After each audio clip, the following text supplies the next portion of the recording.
A Security Council resolution on delivery of aid into Syria is finally passed. The result of the voting is as follows: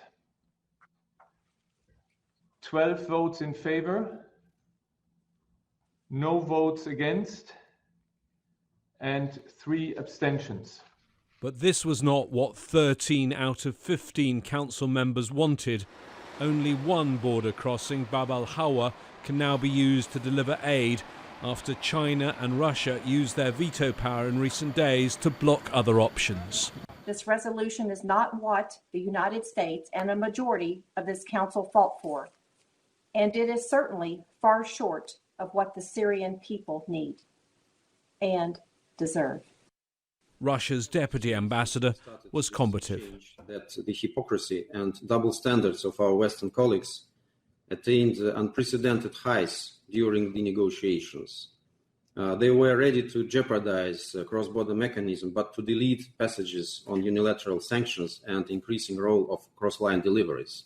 That received this reply. That if Dmitry is concerned about hypocrisy, he probably should not use the words that humanitarian aid should not be politicized, because that is exactly what Russia has done throughout this process and shamefully continues to do.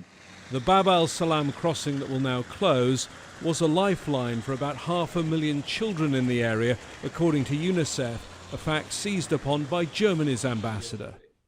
These 500,000 children will wake up tomorrow morning and will realize that we have let them down.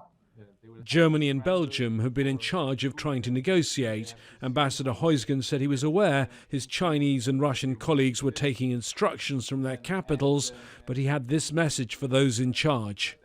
Tell them that the German ambassador asked how those people who gave the instructions to cut off the aid of 500,000 children, if they are ready to look into the mirror tomorrow.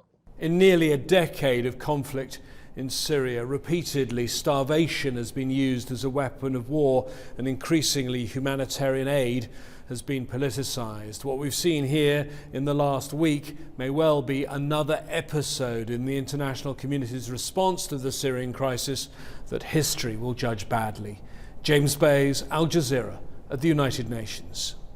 Well, Vanessa Jackson is a UN representative and head of office for CARE International. She says thousands of Syrians will now be deprived of the much-needed aid. And the people that are in this area in northern Aleppo, it's one of the highest concentrations of displaced people. It's over 60%. So these are people that have been displaced multiple times over the course of the last 9 years, and they are overwhelmingly women and children. So these are the very people that the UN was set up to serve. And we, at this stage, we do not have any aid convoys coming from Damascus to this region. There is a negotiation underway to start that, but the closure by the Council, effective today, means that we could be looking at least 6 months before any of these convoys actually make it up into this region, because of all the bureaucracy and red tape that's required to get all the permissions for the NGOs to make those deliveries. And I think that is the worrying part, that we cannot expect the other crossing, the one that remains open, to be a substitute, because in order to get aid from that crossing into northern Aleppo, you have to cross a front line. And although we have a fragile ceasefire in effect now, we don't know what the situation will be in a week, in a month, in 6 months.